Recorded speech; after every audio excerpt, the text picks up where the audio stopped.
Olá, graça e paz do Senhor Jesus seja com todos nós. Uma ótima quarta-feira para todos, quarta-feira, dia 3 de junho de 2020. Bom, nessa quarta-feira eu quero falar um pouco ainda sobre a palavra que pregamos no último domingo, que está lá em Marcos, no capítulo 7, do versículo 31 ao versículo 37. Só para lembrarmos, esse texto narra a história de Jesus quando ele chega na região de Decápolis, e ao chegar naquela região que ele já havia sido expulso anteriormente, exatamente por ter livrado um homem de demônios, a volta de Jesus para essa região é um pouco diferente da primeira vez. Agora Jesus não é só bem recebido, como as pessoas também levam os enfermos, doentes e aqueles oprimidos por demônios para que Jesus possa tanto libertá-los como curá-los. O caso em específico é de um jovem que é surdo e gago. Essa sua gagueira, essa sua surdez não é relatada de forma específica, ou seja, não sabemos de onde vêm essas suas moléstias. O ponto é que ele tinha estas moléstias. E a forma como Jesus trata esse homem é muito interessante e vale a pena meditarmos sobre isso e trazermos uma aplicação também, principalmente para dias como os nossos, onde nós temos sido afrontados, violentados por imagens ou por histórias como daquele jovem americano que é brutalmente assassinado por um soldado, por um policial, e isso causa muita dor no nosso coração, porque nós vamos ver ali tanto a dor daquele jovem como a limitação dele diante daquela agressão, e também o quanto aquele jovem foi emocionalmente ferido simplesmente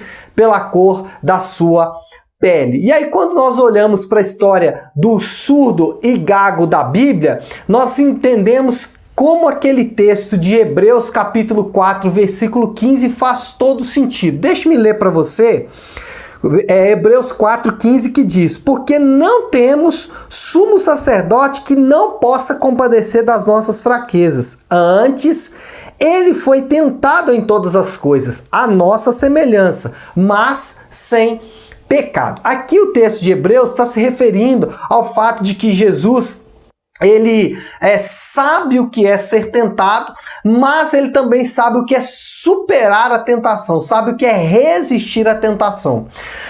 Pegando esse texto como base, levando para o nosso exemplo do jovem surdo e gago, nós podemos aprender aqui que Jesus, ele ao tocar aquele jovem, ao tocar nas partes daquele jovem, como a Bíblia diz que ele tocou os seus ouvidos e também a sua língua, Jesus estava se identificando com a limitação daquele jovem. E, irmãos, nosso Deus não é um mestre em uma torre de marfim. Ele sabe o que é ser limitado. Jesus, ele era onipotente, onipresente, onisciente, porém ele abre mão de toda a sua glória, reveste-se de humanidade, reveste-se de limitação, simplesmente para identificar com aqueles que eram limitados. Ou seja, nós temos um Deus que sabe como nós somos limitados. Então, quando nós intercedemos, quando nós oramos junto a esse Deus, ele sabe exatamente quais são as nossas limitações. Outra coisa é que Jesus, ele tira aquele homem do meio da multidão. Ou seja, Jesus sabe o quanto aquele homem era ofendido pela sua limitação, o quanto o homem era ofendido pela sua moléstia, pela sua enfermidade. E nós sabemos que Jesus, ele foi extremamente ofendido na cruz do Calvário. Primeiro, ofendido por toda a condução da crucificação, a própria forma como ele foi crucificado pelos romanos era uma grande ofensa. Deuteronômio vai dizer que maldito todo aquele que é pendurado no madeiro, ou seja, a pessoa que é pendurada no madeiro, ela era amaldiçoada. Então Jesus, ele absorveu toda a ofensa que era devida a mim e a você, ele absorve essa ofensa sofrendo a ofensa que nós deveríamos sofrer. Portanto, Quando nós somos ofendidos, seja ele de qual forma for, seja ofensa religiosa, seja ofensa racial, seja ofensa étnica, ou seja ofensa comum do dia a dia, quando alguém te ofende e você se sente mal por isso, nós sabemos que o nosso Deus, ele foi o maior ofendido. Portanto, ele sabe o que é sofrer uma ofensa. E mais, ele sabe como absorver essa ofensa e perdoar essa ofensa. E em último lugar, Jesus também sentiu a dor daquele homem. O texto diz que quando Jesus solta um gemido e grita efatá, esse gemido é um gemido de dor. Ou seja, Cristo conhece as nossas dores.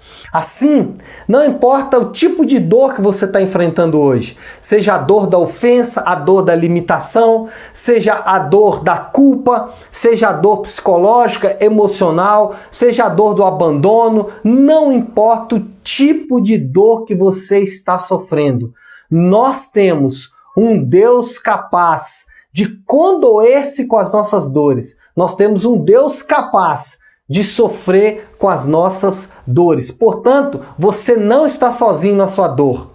O seu Deus, ele sabe exatamente o que é sofrer a sua dor. O que o mundo chama de empatia foi exatamente o que Jesus fez na cruz do Calvário. Ele assumiu o nosso lugar. Ele pagou o nosso preço e sentiu a nossa dor. Então, que você possa ser consolado nessa palavra, que você possa ser animado nesta palavra e que essa palavra continue enchendo o teu coração durante toda essa semana, tá bom? Que Deus te abençoe e uma ótima quarta-feira para todos nós.